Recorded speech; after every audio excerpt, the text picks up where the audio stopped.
And now it's time for the Rob Dibble Show to hit the hardwood. Exploring any topic from inside the association. A little something we call the NBA bounce around. Boing, boing, boing, boing. Sad news with the New York Knicks organization. They call him the captain. They retired number 19 a few years ago, and he's a two-time NBA champion. The one thing I remember about Willis Reed is him coming back out in the 1973 finals with a broken ankle and helping his team win. He's also known for, he was the first player in 1970 ever to be the NBA All-Star MVP, the NBA regular season MVP, and then the NBA Finals MVP in the same year.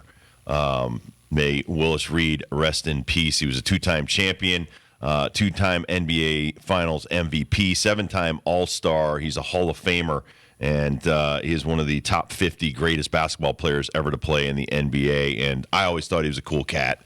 He was like one of those just, whether it's Walt Frazier or Willis Reed, throwback to like the laid back, cool as hell. In a basketball game, you don't want to mess with this dude because he'll knock you out with an elbow. But passed away at the age of 80.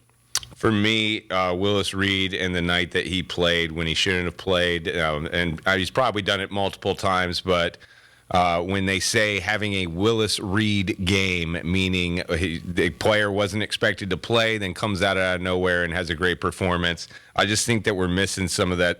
I think we're missing a lot of that spirit in the NBA. I think that little key element of sports of I don't care if you're 100%, I don't care if this is not the championship, I don't care if you're not getting paid, I still want to play, or they want to play because they love the sport so much and they don't want to let their team down. For me, that's what Willis Reed really embodies as far as a legacy goes in the world of sports. Yeah, I mean, listen, a lot of guys play hurt. There's been, Terrell Owens played on a broken ankle. I played with a guy, Chris Sabo, played 2 weeks on a broken ankle. Yep. There's guys who played with blood clots, Jack Youngblood. So many guys play injured all the time. So many women play injured all the time. But the NBA in 2000 and now? Yeah, the NBA in 1970 and 1980, 1990. I mean, we've become a league, not just the NBA, a lot of leagues of we're overcautious and we don't push ourselves the way we used to when it comes to team because there's too much individual accolades to be spread around. And so I'm not going to bring up the guy's name, but there was one guy that played in the major leagues, would never play unless he was 100%. And teams allowed that. And when the teams started to allow guys to do their own load management, set their own standards on when they want to play, when they don't want to play, that's when you started losing a lot of fans. And I think it's unfortunate. I think there's still a lot of tough guys, tough women that will play under any circumstances. We see it all the time. We see a lot of it with the UConn women's team right now. But I just think at the highest levels in the biggest games, when players are absent, without a really good reason for not playing, and the worst one being, well, I could get injured. Instead of, no, I'm already injured and it can't get any worse unless I need surgery, which I probably need anyway. Chris Carpenter comes to mind, where he pitched on such a bad shoulder to the second championship he won with the Cardinals that he never pitched another game. But he knew, if I risk it all right here, help my team, we've got a good chance to win a championship. And it was worth it to him to do all that and shorten his career. So, there's certain moments in every career where somebody has to risk it all. And I think Willis Reed, back when I was a kid, was one of the first that I can remember doing it. Some things I did not know about Willis Reed.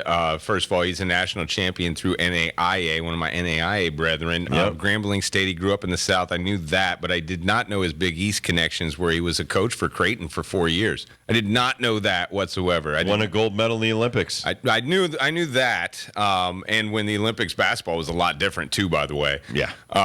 Also an assistant for St. John's. So he's got a lot of ties up here in this area as far as basketball goes with his New York Knicks and his Big East. But just the attitude of that guy, I'm still trying to find it in the NBA. And you brought up NBA All-Star MVP. Oh, I remember when that was a thing. Well, to me, I mean, listen, the last 40 years. All-Star games have been different. Reading up on all the different All-Star games, Pro Bowl games, where, let's just say baseball. When baseball used to play 2 All-Star games in the 50s in the same season. Yeah. And the Willie Mazes and the Mickey Mantles and the guys like that, they would not relinquish their position in the field because they felt, I don't want to be replaced by a younger player.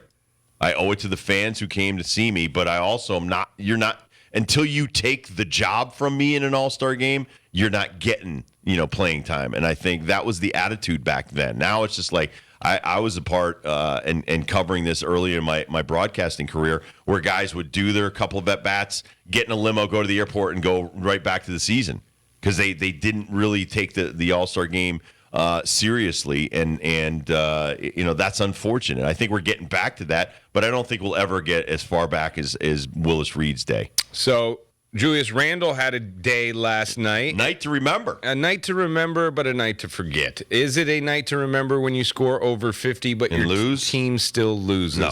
Plus the final score, regulation final score, 140 to 134.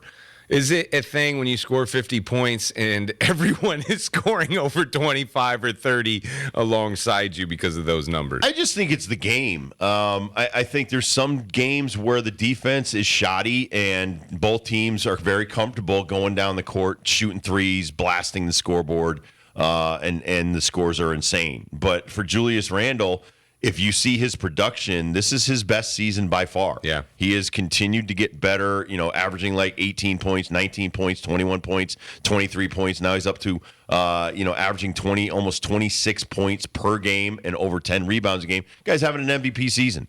So, the Knicks go as Julius Randle goes. And even though it was a losing effort, he got 57. It just shows that this dude bringing a game every time he's out on the floor.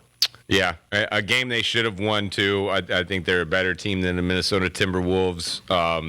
I just, looking at those numbers, you're letting the Timberwolves score 140, and I hear about defense all the time from this team, just not seeing it, especially when we're getting close to playoff time. Awesome to see Julius do that. Plus, his three-point game has totally improved in the last 5 years, really since he's become a New York Knick. He was 8 for 14 from 3 last night.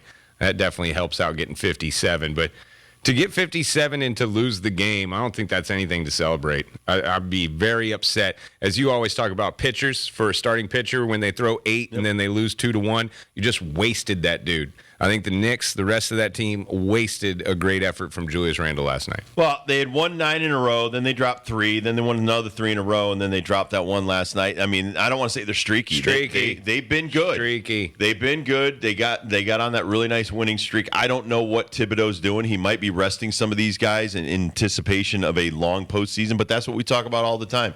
Is the regular season too long? When you look at Willis Reed, and you go back to the 1970 season, they won 60 games. They were the first NBA team to win 60 games at the time. That finals is a Game 7, so they play a lot of playoff games in order to get there. So, 1970s Game 7 is the Willis Reed game. I always remember him because he shot left-handed. And I think he's the first one in my life where I was like, wow, this guy shoots with the other hand. I didn't really, John Havlicek was another guy the dude shoots with his left hand. So, I mean, that's another reason why I was a Knicks fan growing up with the Celtics. And then as I got older and my agent was representing a lot of the Celtics, I became more of a Celtics fan. But always loved the Knicks growing up. The Willis Reeds, the Walt Frazier's, the guys like that, Gail Goodrich. A lot of those dudes were just amazing during my youth and sad.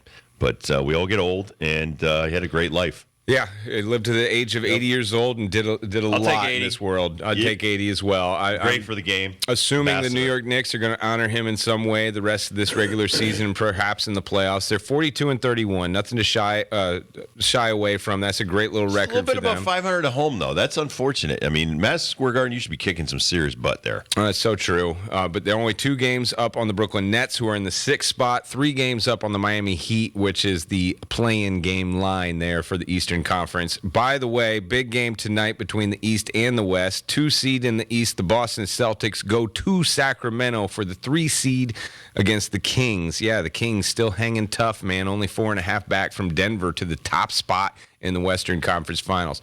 Nervous for the Seas tonight, because I always think they play like crap on the West Coast. They're one of the worst West Coast, East Coast teams.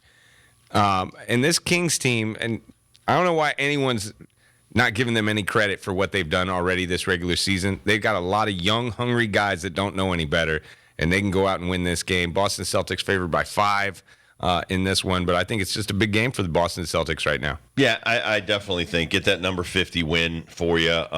They've been playing some great basketball. I think the one thing is it's a grind, man.